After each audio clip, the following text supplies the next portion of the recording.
everyone. How are you guys doing today? Thank you so much for coming out. My name is Alex McGill, and I work in the Office of Student Affairs. Before we start today, I'm going to give you a brief background about the history of Hispanic Heritage Month, and then we're going to get started. So, Hispanic Heritage Month wasn't always a month. It started out as a week-long program under Lyndon B. Johnson to celebrate America's whose forefathers came from countries such as Spain, the Caribbean, South and Central America, and Mexico. This was in 1968. It wasn't until 1988, so 20 years later, that under Ronald Reagan, it was elongated to a 30-day period. Hispanic Heritage Celebration is unique because the 30 days spans 2 months, so it's not a traditional 1st to 30th kind of celebration. It begins on September 15th and runs until October 15th. This is a noteworthy period for countries such as Costa Rica, El Salvador, Guatemala, Nicaragua, and Honduras. Because September 15th is their Independence Day. Mexico celebrates on the 16th, Chile on the 18th, and Belize on the 21st. Furthermore, Columbus Day, Dia de la Raza, is on October 12th. This year's theme is Hispanics with Endless Voice to Enhance Our Traditions. Today, our panelists will be talking about how their beliefs and heritage give them an important perspective in today's society. Also, please be sure to fill out those survey cards. They help us make events like these possible and help them grow and improve. Without further ado, let me introduce Soraya Reyes, our moderator for tonight's program.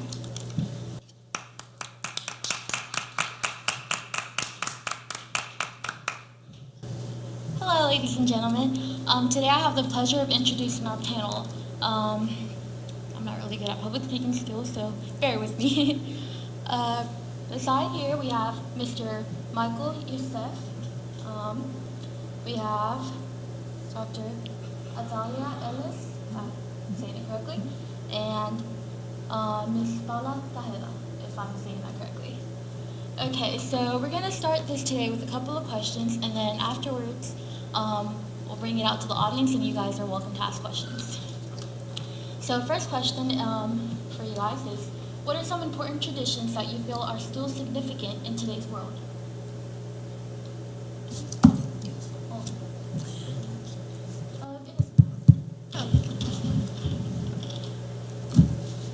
The family tradition, to me, is the most important. We need to feel that we have somebody, that we're needed, that we're protected, that we are cared, and that we care for somebody. And that sense of unity and a community that is of our own is a tradition that we need to. It was very strong tradition, and it is still a very strong tradition in Hispanic countries. I see it is also strong here, but it's something that needs to be enhanced, maintained, and keep in every family, in every town. I also think that the tradition that was taught to us was respect to others, respect and be respected. So once we respect others, we understand others, and we can accept everybody. Those are two, probably are not traditional celebrations, but are two traditions that I think are very important in the Hispanic families, in the Hispanic countries, and that we need to keep them alive.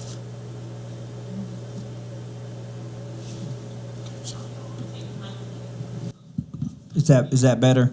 All right. So I'll talk about some of the traditional celebration as far as within the Hispanic culture. As far as for me in the Dominican Republic, one very important one is Noche Buena, which is Christmas Eve. I can compare our Noche Buena, our Christmas Eve, to Thanksgiving here. So pretty much people, all your family come together, and you guys have a big celebration. We eat, and honestly, you probably won't go to sleep until 8, 9 o'clock the next day. I mean, it's just nonstop dancing, talking, laughing. It's a lot of fun. Another tradition that is important to Dominican Republic is our Independence Day, like it is here in July 4th. I mean, the country pretty much shuts down on February 27th, which is our Independence Day. We have a huge carnival down our boulevard, which is right beside the ocean.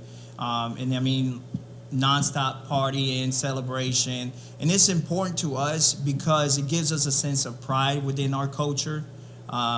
We take advantage to remember our founding fathers. We take the time to remember our culture as far as the Dominican culture. So those two are the most important for me as far as tradition in the Dominican Republic. And just to make it clear, I am actually not Hispanic. I grew up here in Florence. My father is African American and my mother is white. And so I come to the Hispanic culture from an arts background. I became really deeply involved in the artistic, particularly the dance aspect of the Hispanic culture. And I feel that the tradition that they both spoke of, both the family and then celebrations and those special times, the arts are, I think, really important parts of how tradition is shared, how tradition is able not just to be shared within a culture, within a family, but actually also how it speaks to a culture around the world. And my experience has mostly been around salsa, bachata, and merengue. And bachata and merengue are from the Dominican Republic. Mm-hmm. And the ability for these styles of dance to bring people together across cultures speaks also to, I feel, the traditions of the Hispanic culture is that there's so many people of different races can come together and enjoy something that was created. And I think that's an amazing thing to be able to do, and it supports this idea, these traditions, being able to share that with the world. Thank you for sharing. Do you believe there are new traditions that should be established? We are constantly establishing traditions, but I think, as I mentioned before, that we need to reestablish the family time. We need to reestablish the tradition of being together with the family. I wish we have again those from those times when stores didn't open on Sundays, or if they open in the afternoon, and that Sunday was your family day. I remember the time when we all on a Sunday, we walked to one of our great aunt's house. It was like a farm, and we were all there. That means 11, 13 cousins and 6 or 7 mothers and aunts and uncles, and we were all together that afternoon. The kids would be outside playing, talking, being silly like every teenager and children was, and the mothers will be just talking, exchanging recipes, but we were all together.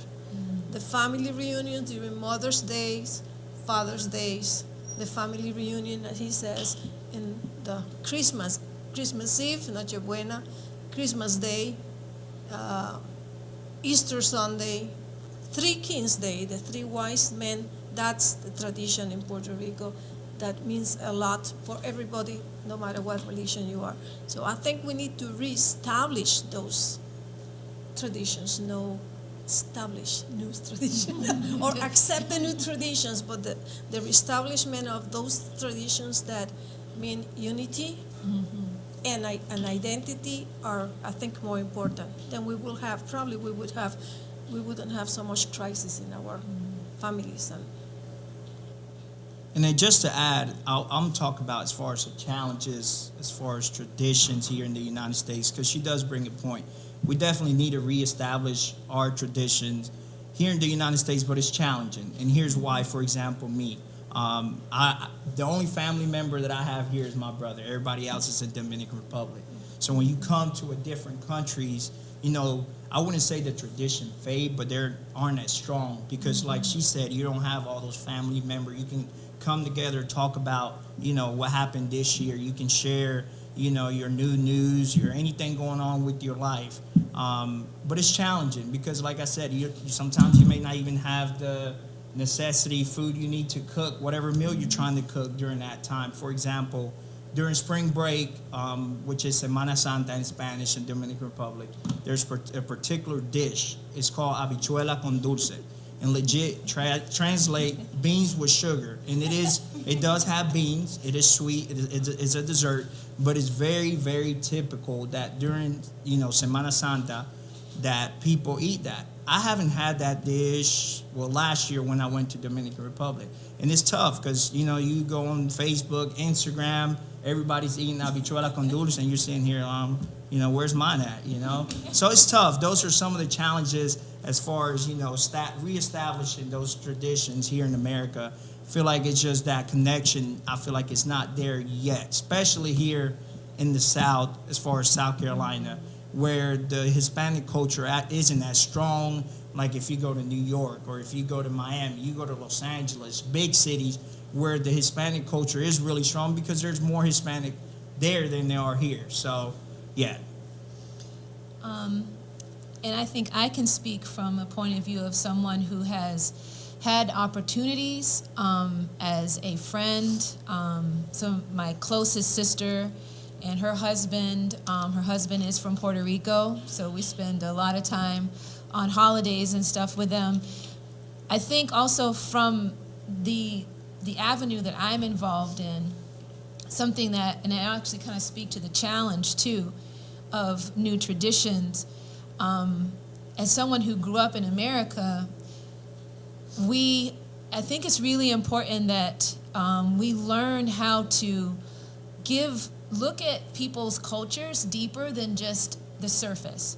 So for example, Cinco de Mayo, I came to find out through time that's not really a real holiday, right? It's not really celebrated for that, and so it becomes like this Americanized version of something, and it becomes an opportunity for everyone to pull out sombreros and drink a lot of alcohol, but it doesn't get to where did this come from? What's the history of it? Why did we even have Cinco de Mayo? Is this really even a holiday? And so I feel like there's this tendency to make everything into a money-making scheme. So Cinco de Mayo becomes the day that the bars are they're full of people, they're packed with people, and they bring in, I came in, some people asked me to come and, do a Latin night and, bring people, and it commodifies a culture. And in this time when there's so much going on in the political realm, I feel like it does a disservice to the Hispanic culture to just kind of whittle it down to Cinco de Mayo. And yes, we get, there's this month-long Hispanic Heritage Month, but to really give it the time and the space that it gets deeper than just an opportunity for people to come together and party. Yeah. That's just my 2 cents. Yes? Absolutely agree. How has your heritage influenced your path? My heritage influenced everything. I grew up being taught to respect, to value education, to value the family life, and to love my country. And that made opened the path to everything I did in my life. When I applied that as I was being educated at the University of Puerto Rico, as I started working, and I have lived and worked in 3 different countries: Puerto Rico, Dominican Republic, United States, 2 states in the United States, Florida and South Carolina. And in every place I had to learn and accept and respect the culture, their manners, the way of life, their work ethics. It was difficult. It was very difficult the first time I left my country, but the way that we were raised in the 1950s and 60s, and that's don't take start counting for my age. Is the way that you would accept and you will embrace everybody. At the university, we had a large number of international students, starting with what my husband was telling you, about 400 Dominicans and students from all over the Latin America and even from India. We embrace them and we love them, and that's part of our Hispanic heritage, that we hug each other, that we open our arms. So that's, I think I'm proud of that. I think I have passed that to my kids and to my 8 grandchildren, that even though they speak more English than Spanish, they know that they have to respect Hispanic traditions. And they know that they are from, I have grandchildren from,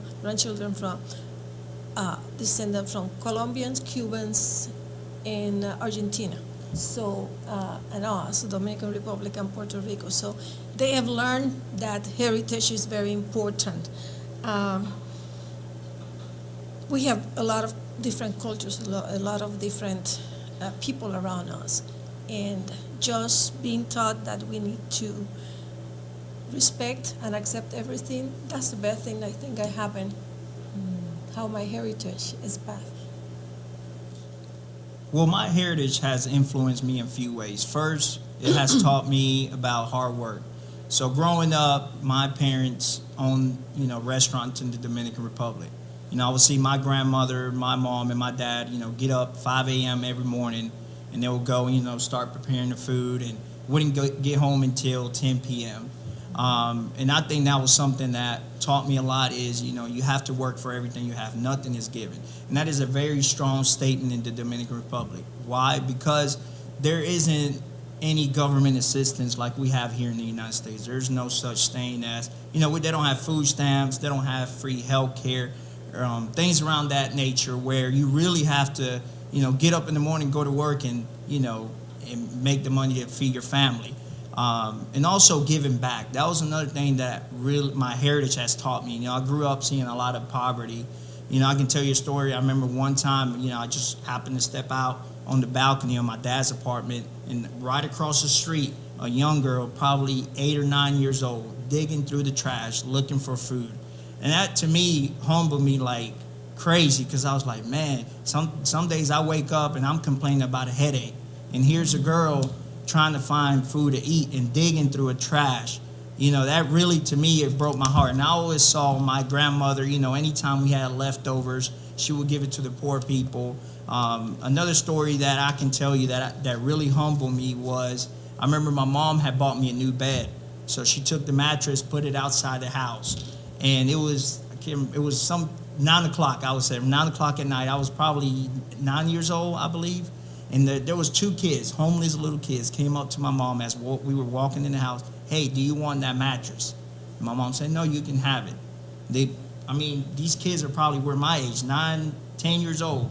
They grabbed it, took it across the street, laid it on the sidewalk, and they started jumping on that bed. Man, that to me hit me hard, because I was like, man, these kids just got a bed that somebody was about to throw away, and they're happy as ever, just jumping on it. And, that's some of the stuff that, my heritage taught me is, just be grateful for everything you have. Help others whenever you can. Work hard for what you have, and you will succeed. And also education was another one. That's one of the reasons that I'm here. My parents sacrificed everything, closed their restaurants. We're going to the United States to give you guys a better education. And, unfortunately, my mom passed away a few years after we got here. So that even gave me more fire to keep going and, make sure I finish high school, make sure I finish college. And that's why I'm getting my master's. My dad is still telling me, hey, you're going to get your PhD. I'm like, no, I'm done. So, yeah. Heritage. There is a really wonderful movement happening right now in the Latin dance community that I'm extremely excited about. And it's the Afro-Latin community. And it was really is influenced by a dance from Angola called Kizomba. And so this really made people start looking into the roots of Latin dance. And the roots of Latin dance are actually Africa. The roots of salsa, bachata, and merengue are actually Africa. And it's a result of the African slave trade and the result of the diaspora, people being brought to the Caribbean as slaves, and the movements and the coming together of cultures as a result of the slave trade is what created salsa and bachata and merengue. And I think, so for me, I come from a background of mixed heritage. My mother is Irish Italian. My father is African American and Cherokee.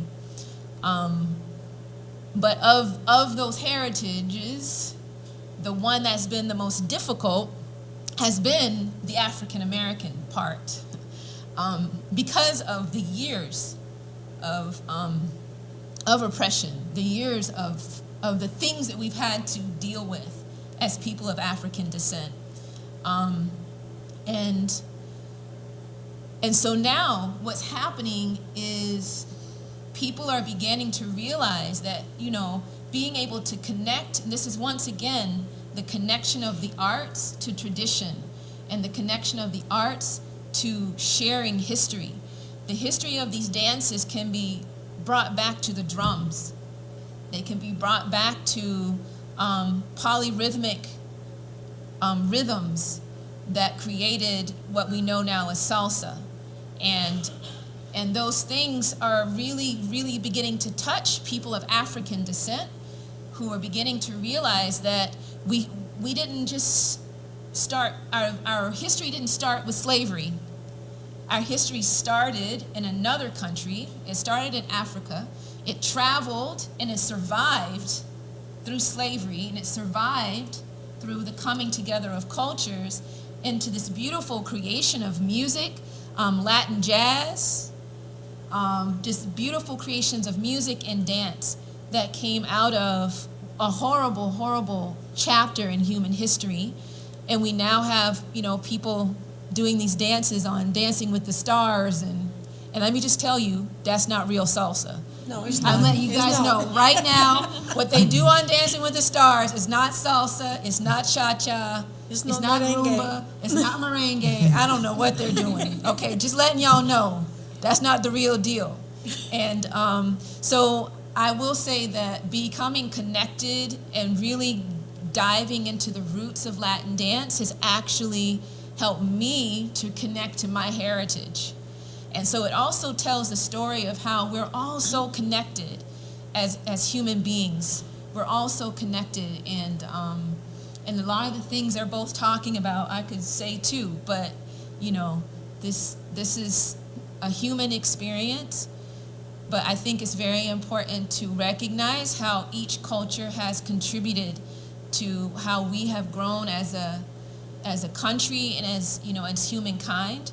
And the Hispanic community has had a vital, vital role to play in that. So I don't want to kind of downplay that, but we're speaking about heritage, so I just wanted to tap into that. So yeah. Speaking about that heritage, if we take Puerto Rico and Dominican Republic, because I had worked in Dominican Republic with museums and libraries also, the history and the culture of the Puerto Ricans and Dominicans have to be traced back to the original Taino Indians, which would be the Native American here, the Spanish people, Spaniards, that came and colonized the countries, and the slaves, the African Americans that came, that were brought to our countries as slaves to work on the sugarcane plantations. So that is what made the Hispanic in the Caribbean, the race of the Hispanic in the Caribbean. If you're familiar with Dominican Republic art craft, there is a series of dolls that are called La Muñeca Sin Cara, faceless dolls. They're beautiful dress, beautiful the hairdo, everything. They have no face, no features in their face.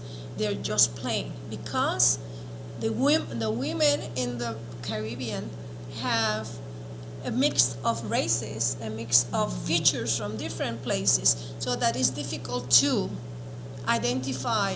We were telling her, you look like Puerto Rican. Yeah, I get that a lot. And probably and people tell me, you don't look like a Puerto Rican. So, and they're telling him, you don't look like Dominican, you look like Italian. So, but it's a mixed up. If you ever had a chance to go to Dominican Republic and one of their art crafts, buy one of those muñecas sin caras, faceless dolls. They're beautiful and they're the best representation of what the Caribbean women is. It's the mixture of the three races. And the same with our music, as she said, and many of our costumes. Nice. I love hearing different perspectives. So, what are some issues that Hispanic Americans face today? The main issue, I think, it is loneliness, feeling that you have nobody here, and that I can relate it more with the communities from the Central America and Mexico. There are people that are here with nobody, with no family except for their friends or the people that they find here. They feel lonely. They cannot find their place in our community, in the American community, the Anglo community, being in South Carolina, in the Low Country community. They cannot find a place. That's why they stick together. So they feel lonely.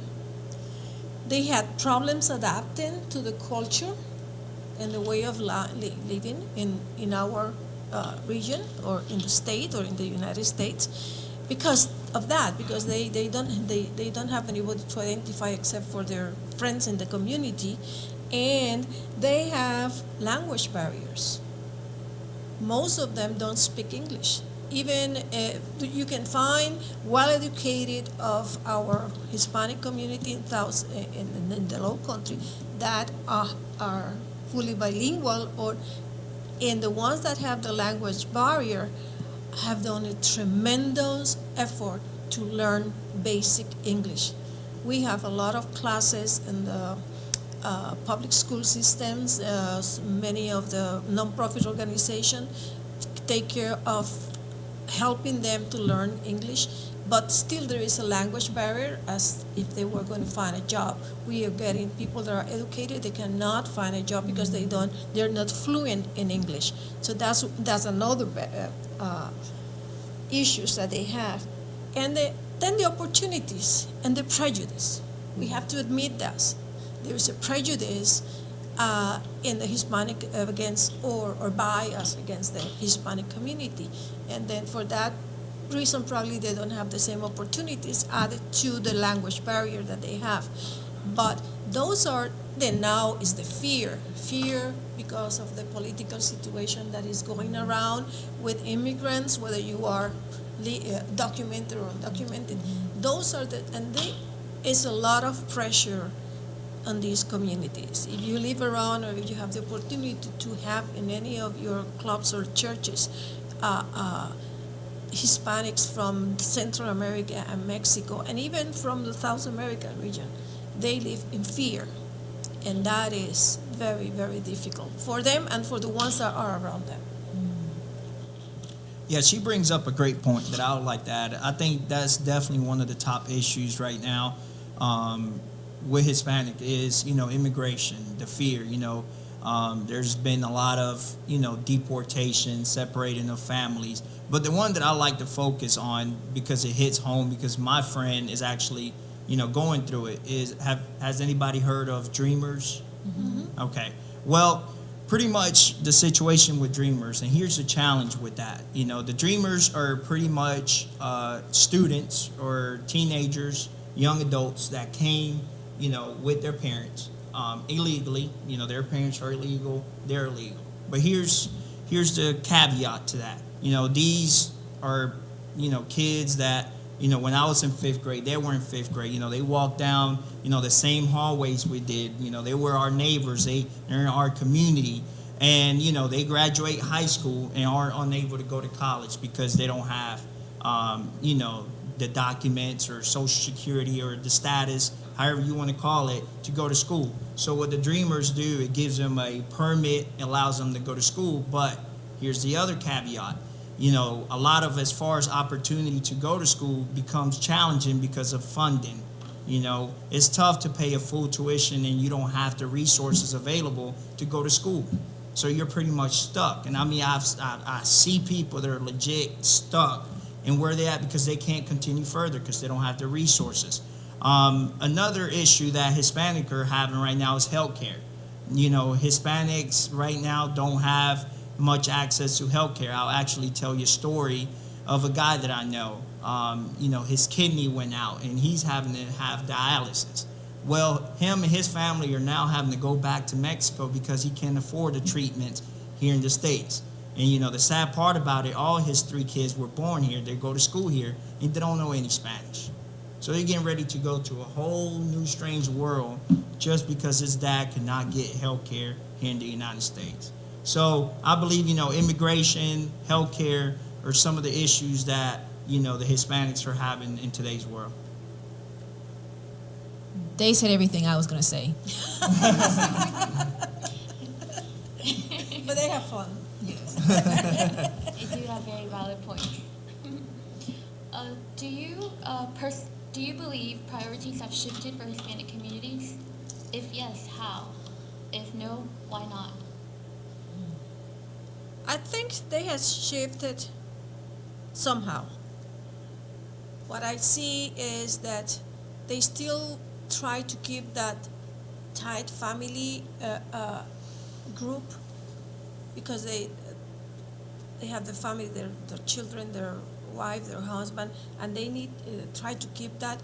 But their priorities have changed. Like you said, you have to work 2 or 3 jobs, so you have less time for your family, for your children. You have to work, so you cannot go to school. You cannot attend a university or a college. You have to work, and or you don't have the status, legal status, to be able to afford a good education. That's the fear and the tension that I was referring to. Their whole priority, if they were in their country, would have been totally different to what they're forced to do here. The pressure of the system, the pressure of the socio-economical situations that some of them are living. For the ones, for those that are lucky and have we don't have an immigration status problem. Yes, and somehow priorities have shifted also, in a certain way, probably because of the system, of the way that the community is developed, of the way as the whole economic and dynamic in your country, in your area is. So you have to adapt to that. So you have to change. No, now I'm going to do this. No, I'm not going to do that. But definitely they have changed a lot. Well, my answer is going to be a little bit different. I don't necessarily believe priorities have shifted for Hispanic Americans. The reason is because the issues are still there. The issues that we just, got done talking about.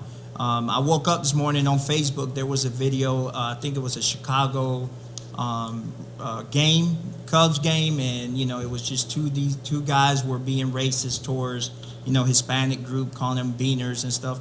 I went through it. Discrimination is still there for Hispanic.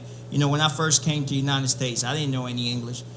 People were mocking me, calling me Mexican, calling me beaner, and all were. I heard it. Nothing that I can do. But, discrimination is still there. I believe the healthcare issue is still there. And I believe the immigration issue is still there. And also education issue is still there. So as far as priority, I feel like those are still some of the top issues Hispanic Americans are focusing on. So for me, I don't believe they have shifted since the issues are still there today. And I have to agree. I've done a lot of traveling, and this one year I got to, when I was in college, I got to go to East Africa, and the second year I got to go to Southern Africa.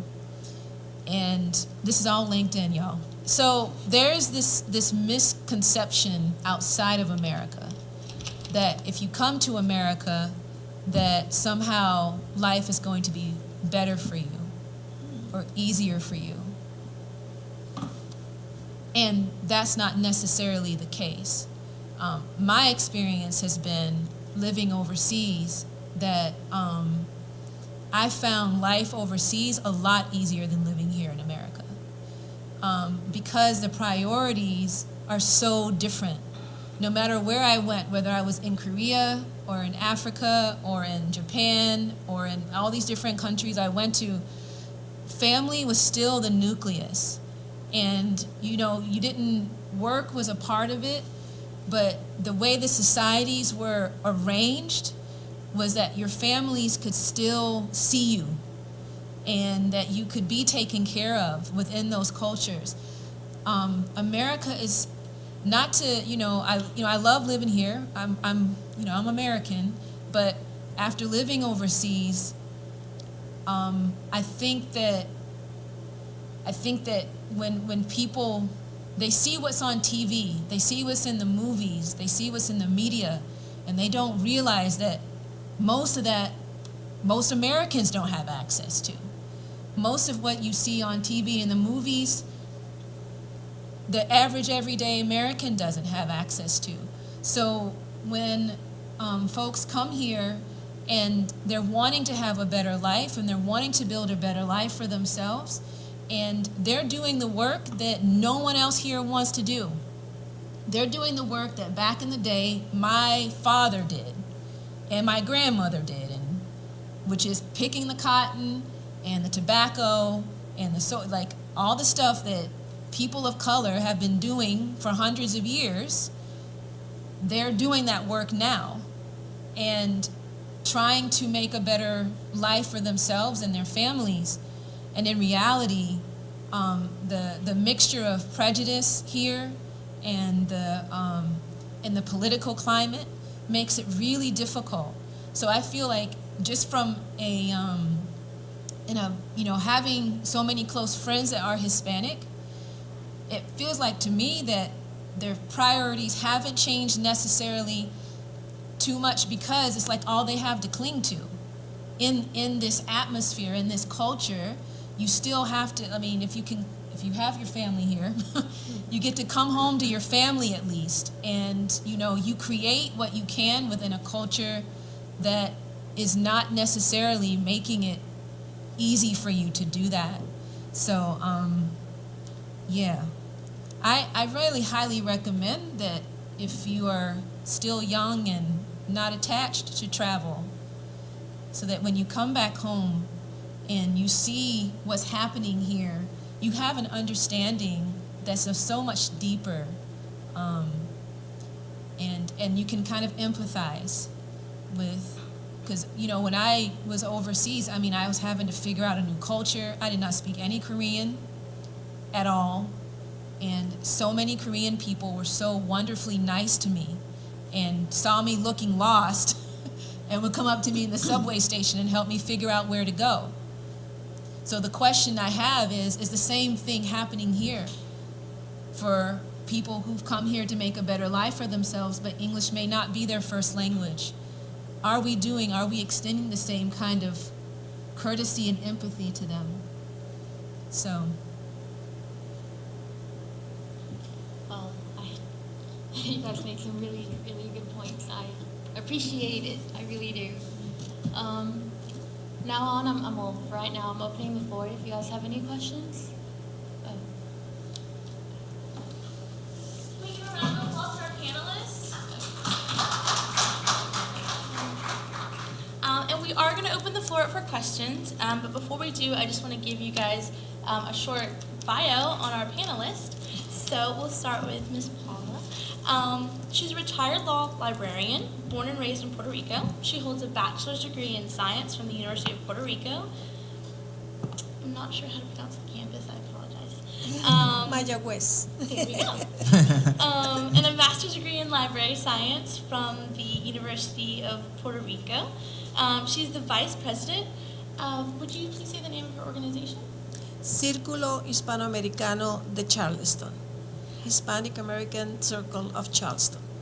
Which is an amazing organization. It is a nonprofit founded in 1974 with the mission to preserve and promote Hispanic American culture through cultural education, social activities, and organized in collaboration with educational, civic, and cultural institutions and community in the state. So she does a lot of amazing work. So if you have any questions after, please ask her. Sorry to throw you out there. They also have received awards and annual scholarship, or they award an annual scholarship to a Hispanic student attending any university in the Charleston area. She joined this organization shortly after moving to Charleston and took over the role of acting as a liaison between the institution and local academic institutions. So, very awesome position. Thank you for being here today. Next, we have Adelia. She is from Florence, South Carolina. She began dancing as a preteen with groups that used to dance to address the issues of social importance. As a young adult, she traveled the world, and during her travels, she was trained and certified as a Latin dance instructor. In February 2016, she received further training with Eddie the Salsa Freak Williams to become a black belt dance sensei and franchisee, which sounds very cool and dangerous. She's the founder of Aroha Arts Collective and teaches dance classes in Florence or Myrtle Beach. She uses Afro-Latin dance styles to educate and connect students about the roots of dance genre and promote wellness, healing, and deeper connections with their significant other. And on Monday, she actually held a dance class for the university, which was free and open to the students, and it was really fun. And she has dance classes that they can attend, so if you're interested, please accost her after the panel. And then finally, we have Michael. Thank you so much for being here. Michael is an area sales manager for Performance Food Groups. Performance Food Service. Yeah, either one's fine. He is from the Dominican Republic, where he was born and raised. Previously, Michael worked for ADP tax credits, which sounds very difficult as well, as an account manager, where he worked with various Fortune 500 companies to ensure a high retention of tax credits, which is, again, very impressive. While at ADP, Michael was the president of ADP's Hispanic Business Resource Group.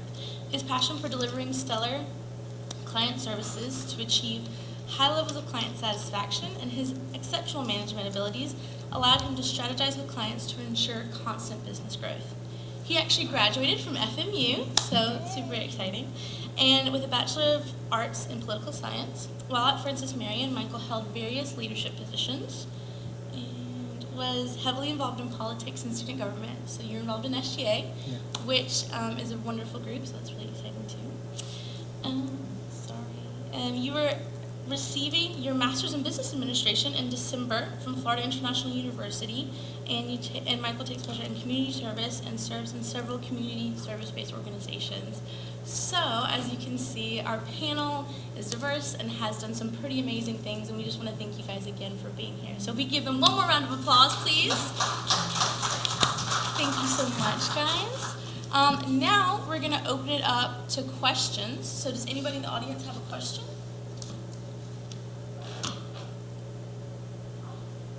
I do. So one of my favorite things that you said was that Cinco de Mayo was a real holiday. So my question is, what is your...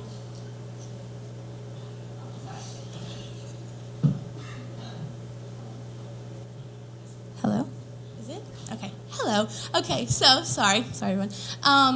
Cinco de Mayo, fake holiday. So my question is, what is actually your favorite holiday, and why is it your favorite holiday? I'll go first. Well, I'll go back to the one that I mentioned earlier. I feel like my favorite holiday will be Noche Buena, which is Christmas Eve.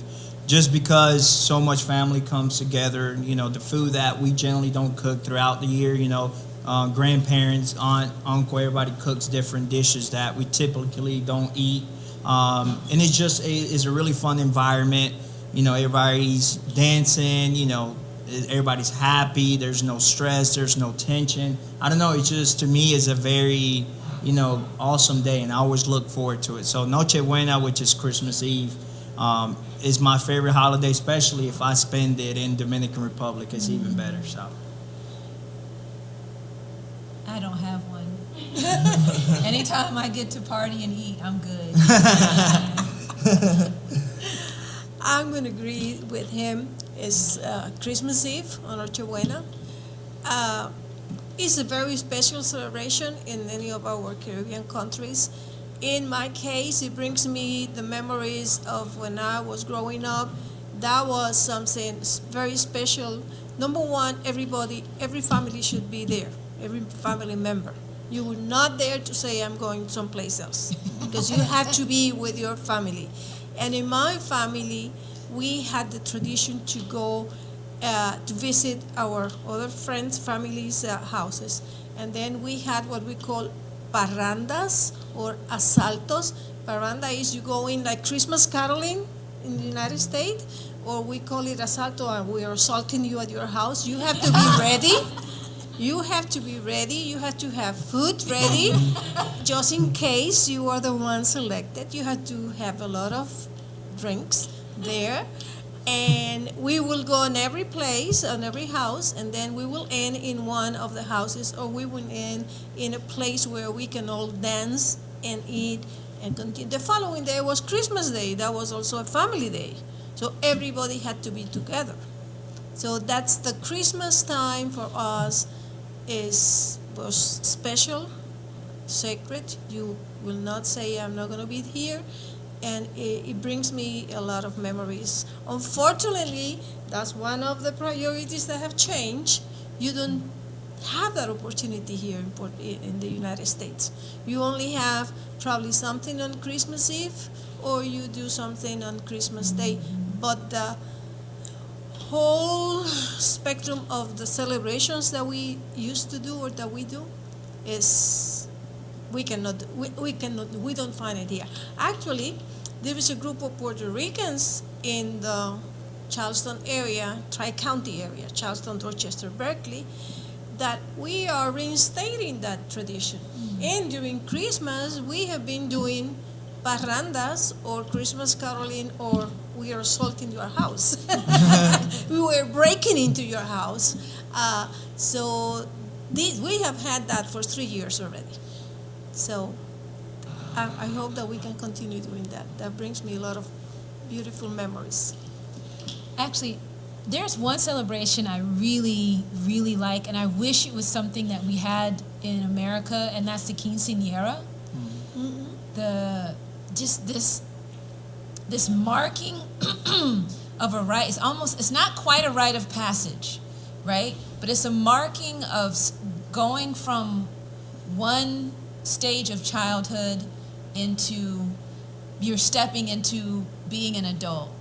And I was present for my niece's quinceanera, and it was really phenomenal to watch all of the people, the family that came to be with her, the friends that came to be with her, and just how special that time was. And I think that we have some things we can learn from other cultures, because so many other cultures in the world, they have like this very clear like rite of passage for young people. Native American culture has it. I mean, that you're stepping from being a child and into this space of you're beginning to take responsibility for your choices, and you're giving more responsibility over your life. And it was just a beautiful thing to be a part of, was her quinceanera. So, yeah. And a long time ago, you were not allowed to wear makeup until you turned 15. The day that the beauty of that quinceañera was that your daughter or your girl was going to show up there with a beautiful dress, with nice makeup, and the hairdo that will show to present her into society. That means this girl is now becoming a young adult.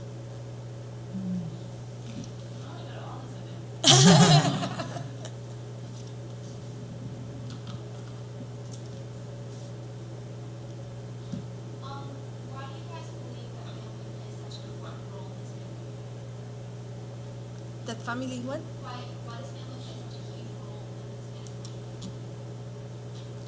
It's the sense that we belong one to the other. It's the sense that that's where you show that you care for everybody, that you respect everybody, and it's the place where you learn, not only being educated, but you learn how to behave and how to go out into the world.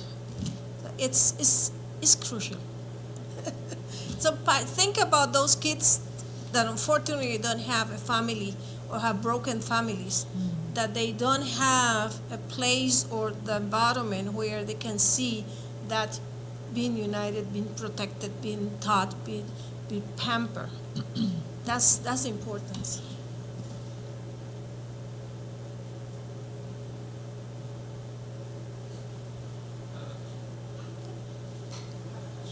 Yeah. Let's get the mic.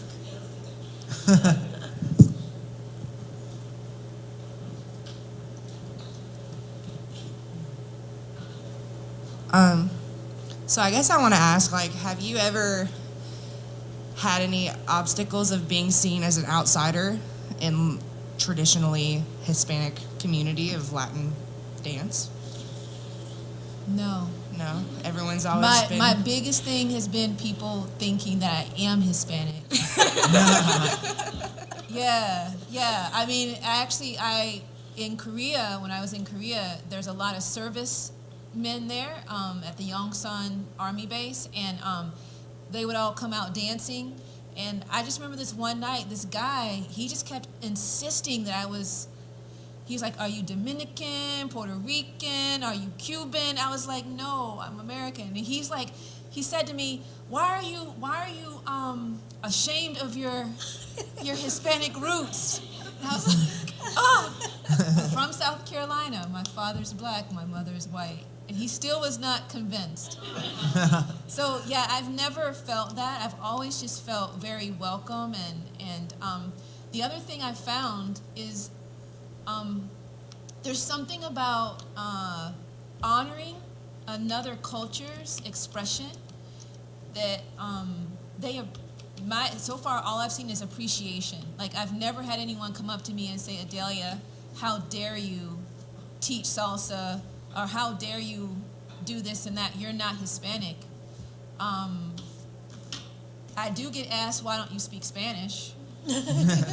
And I need to work on that. But yeah, that's not been my experience. My experience has been nothing but warmth and acceptance. Yeah. I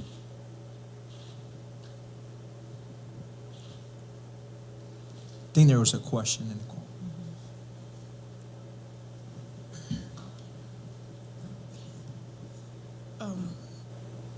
As a person that wants to travel, I just wanted to know what are some places, like in Latin America, that you would recommend for someone? I couldn't hear your question. Could you use the mic? Hello? For someone who wants to travel around in Spanish-speaking countries, what places would you recommend? Well, I'll talk about Dominican Republic. We have, Dominican Republic has beautiful beaches. We have a city called Punta Cana, which, the beaches there are nice. But if you really want to get a sense of the Hispanic culture, I recommend going, to the actual, either, to the capital of Dominican Republic, go to the capital of Puerto Rico, Old San Juan. Find a place where you can really, really learn about, the culture. I believe, one way to do it is, I know FMU has a study abroad program. That's an excellent way to actually get a good sense, of the culture. Live there a semester, yes. Learn the language, feel the people, eat the food there. So, if I could go back, while I was in school, I would totally study abroad. I wish I would have done it, and I recommend it to every single one of you. Yes, that's the best way, because you will be, in some cases, you are even living in a house of somebody from that country. You're not staying in a dorm. So that's the best way to do it.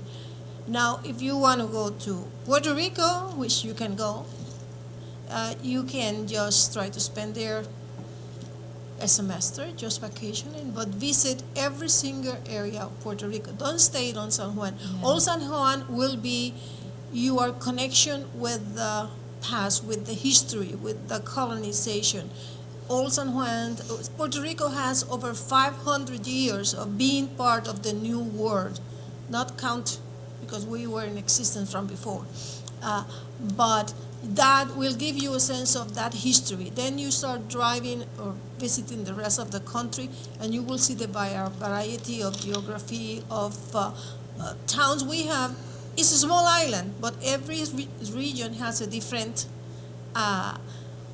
characteristic. And you will have to speak Spanish. Mm-hmm. And everybody is going to talk to you, and everybody is going to welcome you. Everybody is going to smile at you. Mm-hmm. I remember first time my daughter-in-law, she is born in Florida, but her parents are Cubans. So she went with us to a wedding, a family wedding. And we rented a car at the airport, and we started driving to my hometown, and we stopped at a Kentucky Fried for lunch. And then we are getting our food, and then she comes back and sits in the table and said, everybody's smiling at me. Everybody's saying hi. And then he went and told his father, her father, this is what happened. And then he said, because that's the way we are in our countries. I'm glad you experienced that. So it's, if you're on your own, that's the best way. Travel around the islands. But his advice about the study abroad is great. It's great. They do also that for Europe. And students come back at the law school where I work. We have study abroad for students that go to South America, Chile and Argentina, and then they have Ireland and England. And they are thrilled. They learn so much, not only about the legal system, but about the culture and the people there. And I will say, in 2007, I got to travel to Cuba and study dance there. And man, it's just, yeah. Cuba was amazing. I was in Havana the whole time. I wish I'd been able to travel out to the countryside. But there's just this sense of, because they basically are kind of stuck in a time warp, there's a sense of going back in time, but there's also just this sense of culture that's been preserved. And there's just the air. I mean, just the difference, just literally the air, the energy was so different from, when I got on the plane in the States and then I got there, like the energy, it just shifted. And like, like Paola was saying, like people were smiling and got lots of people speaking to me in Spanish, and I just smiled because they all thought I was Cuban, right? So, but it's just, I highly recommend traveling. I have friends I haven't been there yet, but I have friends who live in Costa Rica. That's another really nice place to go and visit. And I do suggest, like them, to be somewhere for a length of time. Don't just go on vacation and stay in a 5-star hotel.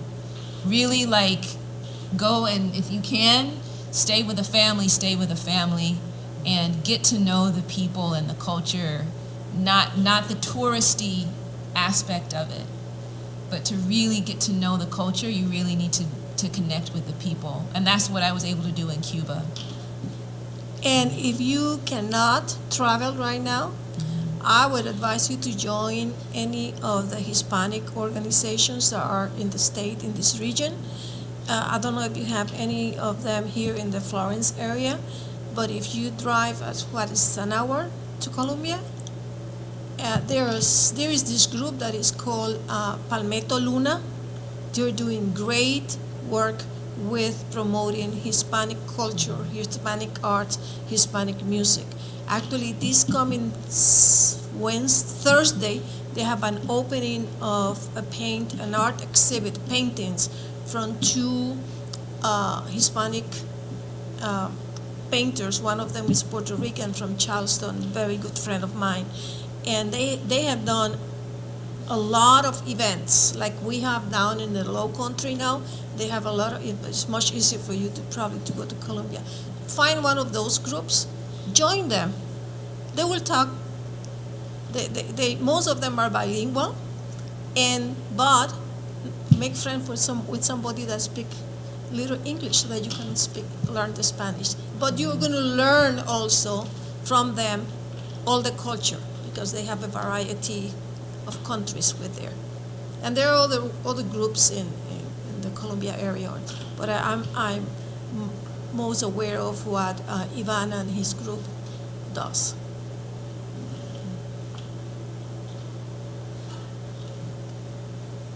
Ladies and gentlemen, we have time for one more question. Is there another question?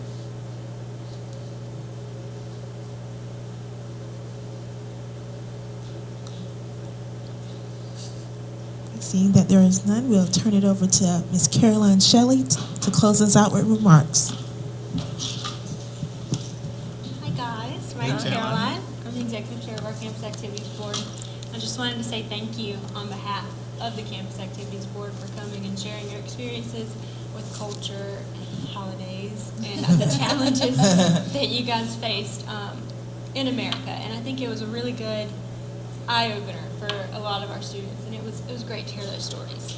We have given you these cups and pins as a thank you from the Campus Activities Board. And so we do have a couple of evaluation forms that are going to be outside on a table. Please fill those out for our people in the audience and just place them back on the table when you're done. And then we also, I'm going to tell you about a couple of events. We have a lot of events in October. We are going to be having an International Food Fest, so that's fun. Get to try all kinds of food from all different places. And then we're also going to be having an FMU's Got Talent series, where it's going to be like America's Got Talent, but on the FMU level, and it's actually going to be a series that happens over a few months. So if you know anyone that has talent, you should definitely send them our way. They can send an email to fmucab@fmarion.edu to get signed up for that. And then we also are going to have an Avengers showing on the lawn, and that's October 12th. It's a Friday night. I think it starts at 8. It's right after a volleyball game. So you should definitely come out and bring your friends. It'll be a lot of fun. And then the last big event that we're going to be having is going to be the FMU Aglow Pumpkin Carving. We're going to have all of our different student organizations carve pumpkins, and they're going to be laid out for everyone to see and come out and have some candy and have fun. So you guys should definitely all come out. But I just wanted to say thank you, guys. Thank you. Thank you. Thank you for the invitation.